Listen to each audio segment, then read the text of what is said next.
Anuário do Ceará 2022-2023. Patrocínio: Assembleia Legislativa do Estado do Ceará, Prefeitura de Fortaleza, SESI, SENAI e FIEC. Apoio: Governo do Ceará. Avançando juntos, o trabalho não para. Promoção: O Povo. Realização: Fundação Demócrito Rocha.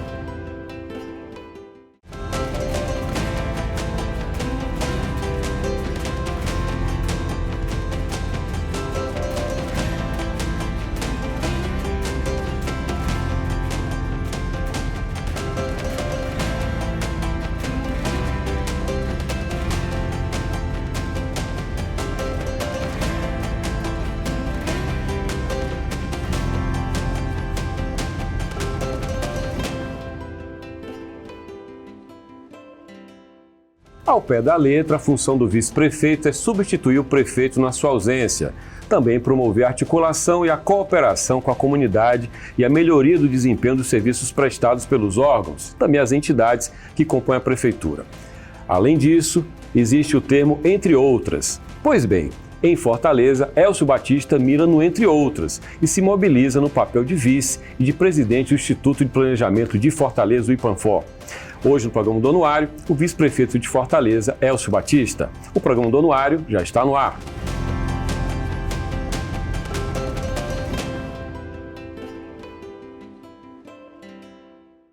Elcio Batista foi chefe de gabinete do governo Camilo, também foi secretário-chefe da Casa Civil.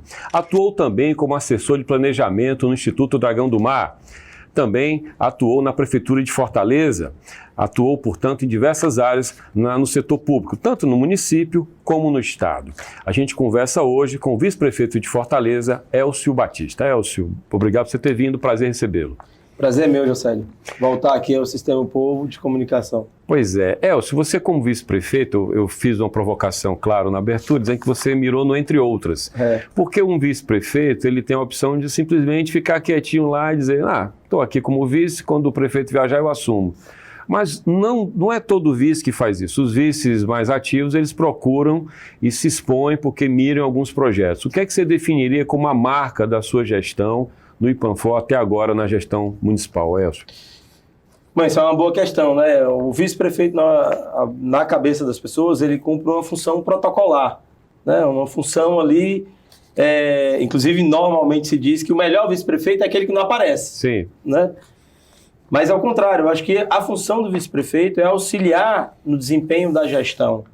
Quando uma gestão vai bem, os secretários e o prefeito, né, e o vice-prefeito, né, eles acabam sendo reconhecidos pelo trabalho que é feito na gestão. Então, o vice-prefeito, ele não pode apenas ficar no lugar dele sem participar ativamente dos resultados da gestão. Nesse sentido, no Instituto de Planejamento de Fortaleza, e eu gosto muito do planejamento, né, ou seja, gosto muito da tarefa de você pensar sistematicamente o desenvolvimento urbano sustentável da cidade, que é a atribuição fundamental do IPLANFOR. Em paralelo, no gabinete do vice-prefeito, o prefeito Sarto, e eu agradeço demais, ele delegou ao gabinete da vice-prefeitura para que a gente trabalhasse com a chancela que a cidade de Fortaleza recebeu em 2019 como Cidade Mundial do Design pela Unesco. Sim. Então eu tenho um projeto na vice-prefeitura que é coordenar todas as atividades relacionadas com a chancela de Fortaleza como Cidade Mundial do Design, e tem uma tarefa no Instituto de Planejamento que é cuidar do planejamento da cidade de curto, médio e longo prazo. No Instituto de Planejamento, a gente tem uma área que é de monitoramento e avaliação de políticas públicas, é a diretoria do Observatório, que cumpre um papel fundamental. E essa diretoria, esse ano a gente lançou o Atlas do Capital Humano da cidade de Fortaleza. No segundo semestre nós vamos lançar o Atlas da Economia da cidade de Fortaleza. A diretoria do Observatório também é responsável por fazer o trabalho de monitoramento e avaliação do PPA, do Plano Plurianual. Ou seja, saber se aquilo que está no plano de longo prazo, que é o Fortaleza 2040, se entrou no PPA, se virou Lei de Diretrizes Orçamentárias, a LDO, e se virou LOA, ou seja, Lei Orçamentária Anual, se entrou no orçamento, está sendo realizado. Então esse é o trabalho da diretoria. A gente tem um outro trabalho, que é a própria diretoria de planejamento, em que o IPLANFOR auxilia ao planejamento estratégico das demais secretarias. A gente tem uma diretoria que é responsável por fazer a articulação e a integração entre as políticas públicas, que é uma diretoria de articulação de políticas públicas, e a gente vem fazendo esse trabalho. Por exemplo, eu chamo lá para discutir as políticas públicas, normalmente 2, 3 secretários, para que a gente possa não só discutir, mas integrar a política pública, porque esse é um grande desafio da gestão pública, fazer o processo de integração. E o Instituto de Planejamento, ele tem essa responsabilidade de trabalhar a integração entre as políticas públicas, né? Então, é transversal, né? Exatamente. Não só transversalizar, mas integrar. Ou seja, fazer e cooperar, que é outra... São 3 conceitos um pouco diferentes. Transversalizar, integrar e cooperar. Às vezes, você até avança muito na integração, mas você não trabalha muito a cooperação. Os secretários têm dificuldade em trabalhar de forma cooperativa, né? Então, essas são funções do Instituto de Planejamento. Ainda como resultado da minha gestão no Instituto de Planejamento, eu tenho articulado uma rede nacional de institutos de planejamento. A gente fez a primeira reunião em Fortaleza. Eu tenho viajado para muitas cidades que têm Instituto de Planejamento e outras que a gente está induzindo para que se crie institutos de planejamento nas cidades. Elcio, por quê? Para quê? Porque os desafios do século XXI estão vinculados à cidade. E sem planejamento, as cidades não vão conseguir enfrentar os desafios, porque eles são desafios de grande magnitude. Elcio, normalmente, o imediatismo da expectativa com o setor público, ele mira em quem toma conta do cofre. Então, nessa lógica, o ministro da Economia... No Brasil não tem mais Ministério de Planejamento, mas tinha Fazenda e Planejamento. O Ministério da Fazenda era mais visado do que o planejamento. No Estado, a Cefaz e não a Ceplag. Ou seja, tem uma cultura do imediatismo. Quem tem o dinheiro, quem está sentado no cofre. Como trabalhar o conceito de planejamento ante o imediatismo das expectativas, tanto do eleitor, porque o mundo da política tem a eleição a cada 2 anos, como do vereador, como do líder comunitário que está lá na ponta. Essa é uma pergunta fundamental, né? Porque nós temos essa cultura do imediatismo e temos uma cultura de curto prazismo, né, que atrapalha o desenvolvimento. O primeiro ponto é a gente olhar para dentro da gestão, né? Ou seja, você fazer com que a cultura do planejamento, e hoje a cultura do planejamento, José, está vinculada à cultura de dados. A cultura de dados para produzir evidências para você ter a melhor resposta da política pública. Então, o primeiro trabalho que tem que ser feito é para dentro da gestão, internamente, para o planejamento ele ser enraizado como a principal forma de você produzir mais eficiência no gasto público e mais equidade no resultado da política pública. Então é um trabalho e um esforço para dentro, que é o que eu tenho feito no Instituto de Planejamento.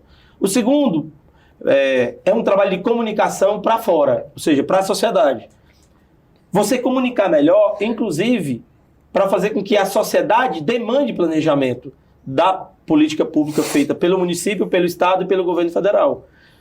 Quando a comunidade percebe o valor do planejamento e percebe que com esse planejamento melhora a qualidade de vida, ela passa a exigir cada vez mais planejamento do ponto de vista da gestão. Então, trabalhar a comunicação é fundamental. E eu digo isso por quê? Porque isso tem uma relação direta com o fato de você chamar, através da comunicação, a participação das pessoas. Quanto mais eu fizer com que as pessoas possam participar da cultura do planejamento, ou seja, e aí você tem vários instrumentos, o próprio planejamento participativo, os fóruns de discussão no território, que você precisa estar todo o tempo alimentando as pessoas, tudo isso as pessoas vão começando a perceber de que essa cultura ela produz um resultado melhor para a vida delas, né? E tem um terceiro passo, que é, cada vez mais, trabalhar essa força integrada para dentro da gestão, trabalhar a comunicação para fora e o engajamento da população na cultura do planejamento e a entrega. Ou seja, você começar a mostrar que a entrega que está sendo feita está relacionada com o planejamento. Vou dar um exemplo para você, porque eu participei ativamente. Governador Camilo Santana, né? Nós iniciamos, no governo Camilo Santana, sob a sua liderança, o planejamento das escolas em tempo integral. E isso era anunciado a cada ano. Sim. A quantidade de escolas que seriam feitas. Até que, nesse ano, antes de renunciar, o governador apresentou para a população do estado do Ceará o planejamento da universalização das escolas em tempo integral no estado. Ou seja, as pessoas começam a perceber que vai acontecer porque aquilo tem planejamento. Que é uma política, né? Que é uma política, ou seja, que ela vai ter continuidade. E eu também sempre digo, né? Continuidade sem continuismo. As pessoas ficavam descrentes, e às vezes são descrentes não só do planejamento, mas das promessas na política, né? Por quê? Porque você promete e não entrega. Sim. Né? Então, o planejamento vem para reforçar a ideia de que algo bem planejado vai ser entregue e vai melhorar a qualidade de vida. E o que é planejado tende a ter um resultado e um impacto maior no longo prazo. Aquilo que é feito no curto prazismo tende a não ter muito impacto ou rapidamente aquele benefício que foi gerado, ele acabar sendo desperdiçado também. Elcio, dentro dessa lógica do planejamento, da lógica da zeladoria da prefeitura, porque a zeladoria, ela vai além do planejamento, é o dia a dia. Você não está planejando aumentar a casa, você está planejando, você está limpando a casa, você está cuidando da casa. Como é que é lidar numa gestão numa cidade desse tamanho, cidade muito grande, Fortaleza, com a deterioração das obras públicas? Eu estou falando do investimento em fazer um parque, de conseguir um empréstimo, moto-operação, mas tem uma distância entre o gabinete do vice-prefeito, o gabinete do prefeito e a vida lá na ponta. Como fazer as pessoas entenderem a cidade com aquele bem da cidade não é da prefeitura, é delas. Isso é um trabalho de longo prazo.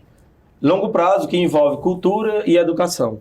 Né? Sem cultura e educação, para você fazer com que as pessoas possam perceber que esses ativos, eles precisam que a população se envolva na conservação de todos os benefícios que são gerados no espaço público, é fundamental. Agora, só a população com educação, com cultura, não vai resolver essa questão. Você precisa ter um poder público atuante justamente na manutenção do seu parque de espaços públicos.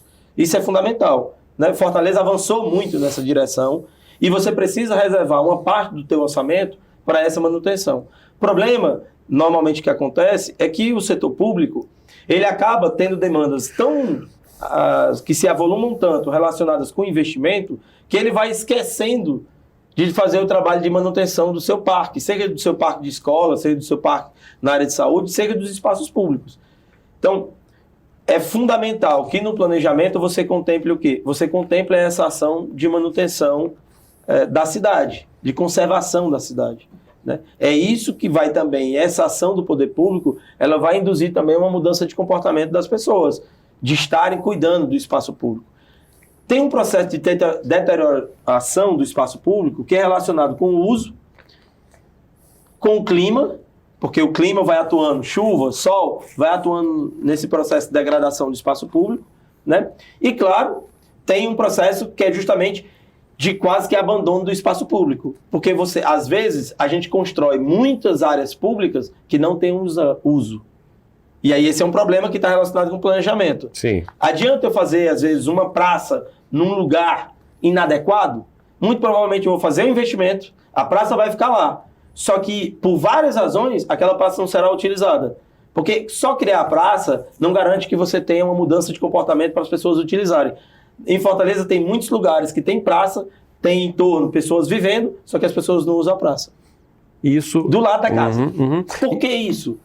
Porque só você ter lá uma praça com algum nível de arborização não vai garantir que a pessoa saia de casa e vá usar aquela praça.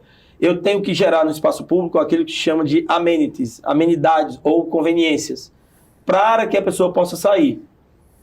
E nós temos no Brasil, não é no Ceará, nem em Fortaleza, no Brasil, uma tradição das pessoas não usarem o espaço público. O espaço público, ele é percebido como um espaço das pessoas mais pobres, não é percebido como um espaço da cidade que deve ser compartilhado por todas as classes sociais, por exemplo. Então, a classe média e a elite preferem usar espaços privados. Então, um pouco, a gente precisa mudar essa cultura do espaço privado. Fortaleza tem avançado nisso, posso lhe garantir. Com mais ciclovias, isso é um exemplo, e ao domingo, aquela ciclovia em que você pode compartilhar a rua, né, com os carros, e a ciclovia acaba aumentando naquele espaço. A gente tem melhorado bastante os espaços públicos. A Beira-Mar é o nosso melhor exemplo, e ali você tem a convivência de todas as pessoas, todas as classes sociais, e também, claro, dos turistas que vêm à cidade. A gente tem um exemplo que é a melhoria do sistema de transporte público, que infelizmente, no caso de todas as cidades do Brasil passaram por dificuldade por conta da pandemia, mas o sistema de metrô e a melhoria do sistema de ônibus faz com que as pessoas possam deixar o automóvel e passar a se deslocar. Se bem que no caso dos ônibus, vocês têm um problema para resolver na prefeitura, que é a insatisfação das empresas, custo subiu, não dá para aumentar a passagem, a frota ficou mais velha. É um gargalo que vocês têm hoje, né? Esse é um desafio relacionado com o momento que a gente está vivendo no Brasil e no mundo. Transporte público no mundo é sempre um grande desafio. Por quê? Porque o que você gera de receita não é suficiente hoje para pagar a despesa. Né? Ou seja, não é suficiente para pagar a concessão. É deficitário, né? É deficitário, você tem que subsidiar. Uhum. E aí você tem que encontrar qual é o melhor modelo de subsídio que você precisa ter para o transporte público. Né? Fortaleza está avançando no subsídio. Agora, só avançar no subsídio sem você melhorar a qualidade também não é interessante. Eu tenho que subsidiar mais, mas melhorar a qualidade. Diminuir o tempo e a frequência entre um ônibus e outro, por exemplo. Eu preciso melhorar o meu conforto dentro do ônibus, a minha segurança dentro do ônibus. E aí isso passa, por exemplo, para você mudar, não só atualizar a frota, mas começar a fazer a mudança para o ônibus elétrico, o ônibus movido a hidrogênio, porque o conforto de um ônibus como esse é super diferente, as pessoas sentem a diferença e isso pode atrair mais pessoas para o transporte público. Agora, o desafio da mobilidade, ele está relacionado com essa questão de ser deficitário, mas veja, a entrada do Uber, a entrada dos aplicativos desorganizou um pouco a forma como as pessoas se deslocam. Com a pandemia, isso se acelerou também, porque muitas pessoas recuaram para não pegar Covid e voltaram a usar o carro. Ou então compraram moto, ou então foram andar a pé, ou então foram andar de bicicleta. Então, se eu olhar para a média geral no Brasil, aproximadamente os sistemas de transporte das capitais, eles perderam entre 30% e 60% da quantidade de passageiros relativa a 2019. Né? Então, esse é um desafio enorme, porque eu tenho que melhorar a qualidade, mas esse sistema ele já estava passando por transformações por conta dos aplicativos, e agora eu perdi usuários que voltaram a usar carro, ou foram para a bicicleta, ou foram para o aplicativo, ou passaram a andar a pé. Uhum. Então, essa é a equação que as cidades, nos próximos, talvez, 4, 5 anos, elas vão precisar pensar sobre isso, trabalhar muito com evidência, muito com dados, para a gente ter um melhor modelo, né? Certamente você tem uma memória de quando você foi executivo na Academia de Polícia, Academia de Segurança Pública. Você, como sociólogo, estuda a cidade. Você sabe que Fortaleza não acaba aqui na Guanabi, sim, que ela vai em direção à Zona Oeste, que ela vai em direção a depois de Messejana, ou seja, a Fortaleza, são várias fortalezas, né? Ela nem sempre vai a Beira-Mar, que é um lugar que foi recém-entregue. Como é que a Prefeitura de Fortaleza hoje, Elcio, encara a cidade, que são várias? A gente tem 121 bairros em Fortaleza. Não vou dizer que a gente tenha 121 cidades de Fortaleza, mas a gente tem várias camadas dessa mesma cidade e a gente tem várias cidades dentro dessa mesma cidade chamada Fortaleza, né? E por que a gente tem várias cidades? Porque eu tenho indicadores muito diferentes para cada um desses lugares, né? Se eu estou no Meireles, por exemplo, sim, eu tenho um índice de desenvolvimento humano do Meireles, que é equivalente a uma cidade como Zurique, na Suíça. Ao mesmo tempo, eu vou lá para o Conjunto Palmeiras, que tem um dos menores IDHs da cidade de Fortaleza.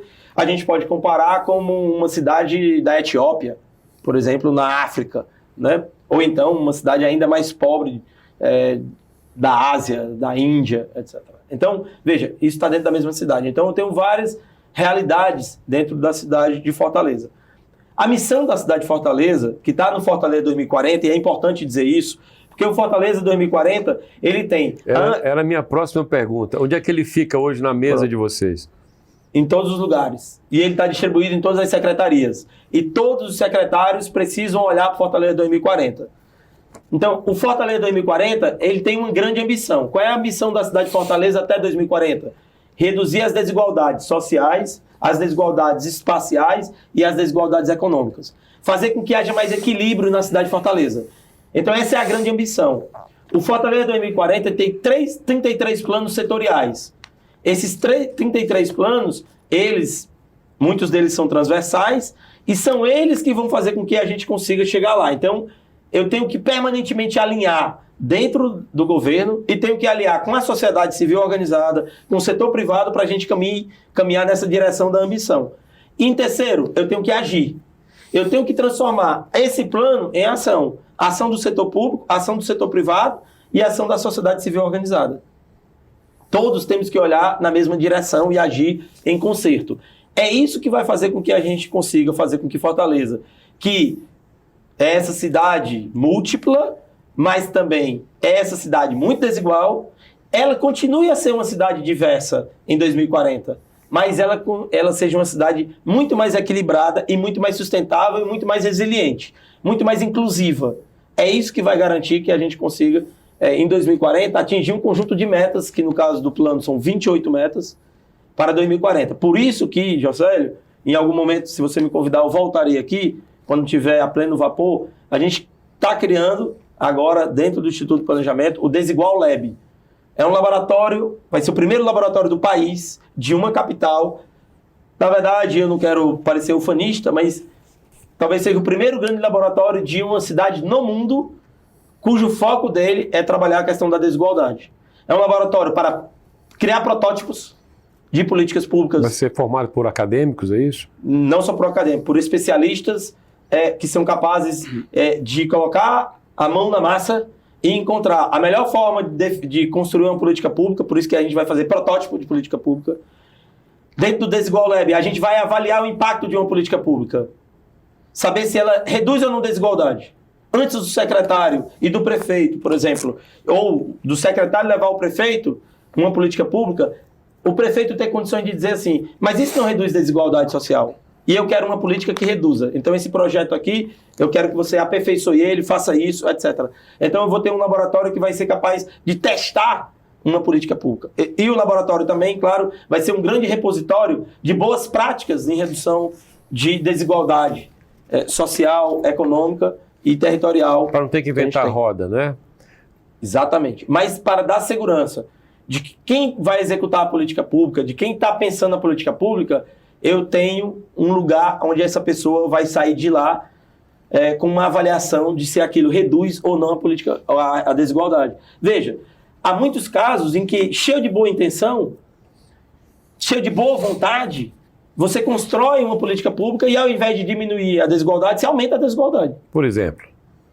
Por exemplo, se você imaginar todo o trabalho que foi feito e foi construído no Brasil em torno do Bolsa Família, certo? Uhum. O Bolsa Família, quando ele se desenvolveu, a ideia é de que ele reduziria a desigualdade, quando, na verdade, o impacto dele era sobre a pobreza e focado na renda. Ou seja, eu, na verdade, estava querendo produzir um impacto na renda. O salário mínimo ele reduziu a desigualdade. A política de habitação, ela bem feita, ela reduz a desigualdade. Por quê? Porque uma pessoa que não tem uma propriedade e passa a ter uma propriedade, automaticamente ela passa a ter algo que é substancial, que é patrimônio. Boa parte da sociedade brasileira não tem patrimônio.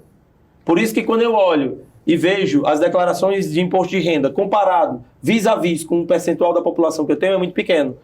Por quê? Porque uma quantidade que chega a praticamente quase 180 milhões de habitantes, né? E se eu for ver só aquele extrato que pode declarar acima de 18 anos de idade, nós estamos falando aí de aproximadamente 150 milhões de pessoas, 160 milhões de pessoas, quando eu vou olhar a quantidade de declaração de imposto de renda, não chega a 26 milhões, 27 milhões. Ou seja, por que isso? Boa parte da nossa sociedade não tem patrimônio. Então, uma política bem feita... E atua na informalidade também, né? Atua na informalidade também. Uhum. Mas uma boa política habitacional pode reduzir e ter um impacto muito mais acelerado na questão da redução da desigualdade. Vou dar outro exemplo de uma política que impacta. Primeira infância. A política de primeira infância, no longo prazo, ela impacta na desigualdade, não no curto. Mas no longo prazo... Sim. Só um comentário até conceitual, para você explicar o conceito.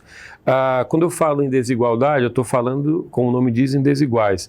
Mas será que eu não deveria mirar na redução da pobreza, no ponto de vista do conceito, na medida em que eu posso ter vários países na África, no continente africano, que são de baixa desigualdade porque são iguais na miséria?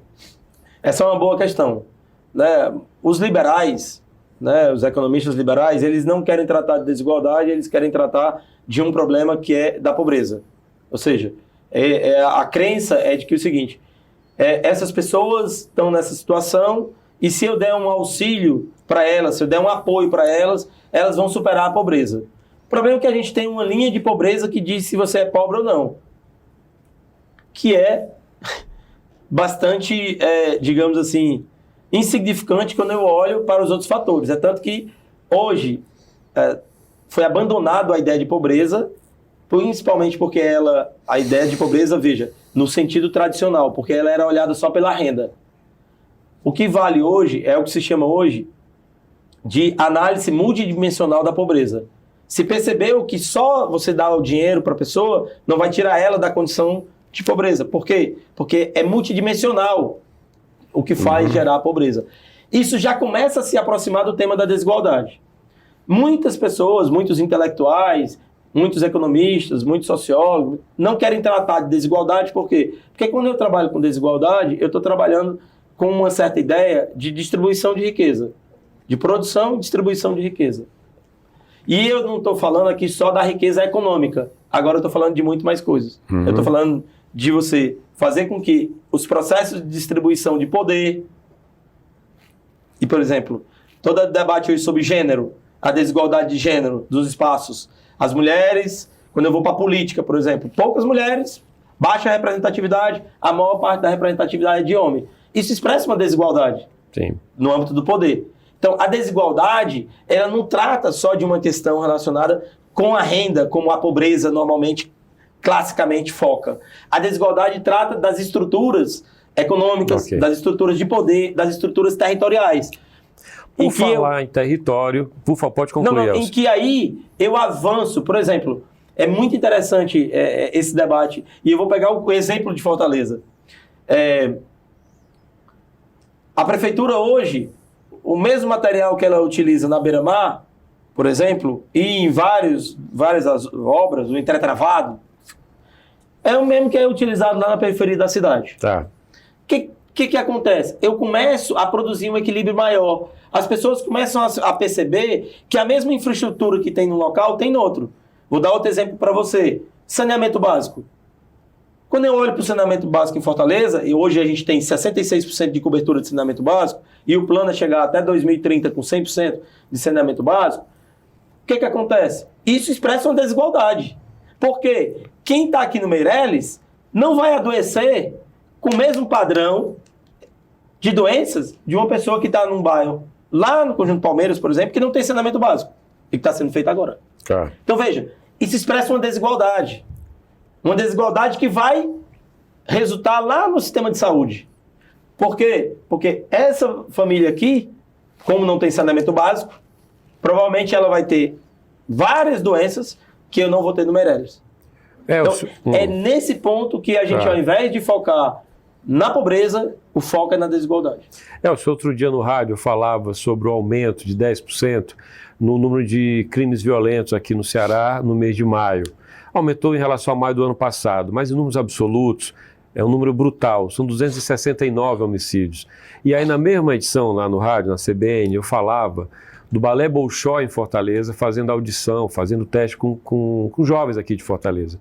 E eu comentei, para resolver homicídio, balé, cultura, música, a gente tem que trabalhar isso como arma para enfrentar isso, porque a cidade lida com um elemento novo chamado facção. Você pesquisou isso, você foi da Academia de Segurança. Em linhas gerais, o que é que cabe à prefeitura, Elcio, numa situação como essa? Certamente não é colocar a guarda municipal, porque a polícia já faz isso. Cuidar da prevenção. Veja, você tem um trabalho super importante que precisa ser feito, que é na prevenção social.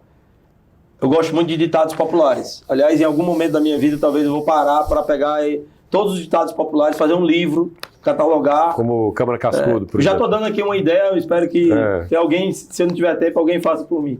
Mas, veja, ditado popular. Tem um ditado que diz o seguinte: é melhor prevenir que remediar. Ou seja, a prevenção é a melhor forma da gente enfrentar esses desafios, principalmente no que tange a segurança pública. E aí, Josélio, veja o que aconteceu. A gente sabia, na década de 60 e 70, e eu rapidamente, na década de 60 e 70, a gente sabia que em 2000, provavelmente, primeira década dos anos 2000, nós teríamos a maior quantidade de jovens da nossa história, que nunca mais teremos. Sim. Em 2012, o Brasil teve 56 milhões de jovens de 15 a 29 anos. Agora, a curva é só decrescente. Sim. Violência, insegurança, criminalidade, são fenômenos que normalmente impactam os jovens. Eles participam ativamente do processo. O que a gente devia ter feito lá atrás? Ter montado um dos grandes sistemas de prevenção social para evitar que esses jovens, nos anos 2000, eles não estivessem fora da escola, eles não tivessem desempregados, eles não estivessem sem terem desenvolvido habilidades e capacidades, competências. Então, isso explica boa parte da violência no país. Mas isso explica tudo? Não, porque quando a gente estuda violência e criminalidade, a gente aprende uma coisa. Nenhum dos fatores explica 100% daquele problema. É uma conjunção, né? É uma conjunção de fatores. Então, o município ele tem que focar em prevenção. Okay. Ele tem que focar no território. Ele tem que reduzir a desigualdade. Tem que ter escola em tempo integral. É fundamental. Eu preciso melhorar e gerar naquele território oportunidade de lazer, de entretenimento. É o que cabe ao município, na verdade. É o que cabe ao município. Elcio, teria muito mais assunto para tratar com você. Agradeço muito sua presença. Muito obrigado pela atenção de ter vindo. Um abraço. Obrigado, José. Me convide que eu volto. Vamos lá, vamos combinar. Eu conversei com o vice-prefeito de Fortaleza, Elcio Batista. O nosso programa de hoje fica por aqui. O Anuário do Ceará, na sua edição impressa, você adquire em bancas, livrarias e na sede do Povo na Guanambi 282. Você também pode acessar o Anuário na internet. O site gratuito é anuariodoceará.com.br. Você também pode acompanhar o Anuário nas nossas redes sociais. Instagram, Anuário do Ceará. No Twitter, Anuário do CE ou Anuário Doce. E ainda, os nossos episódios aqui da TV e também no YouTube, você ouve no formato podcast na sua plataforma preferida. Até mais!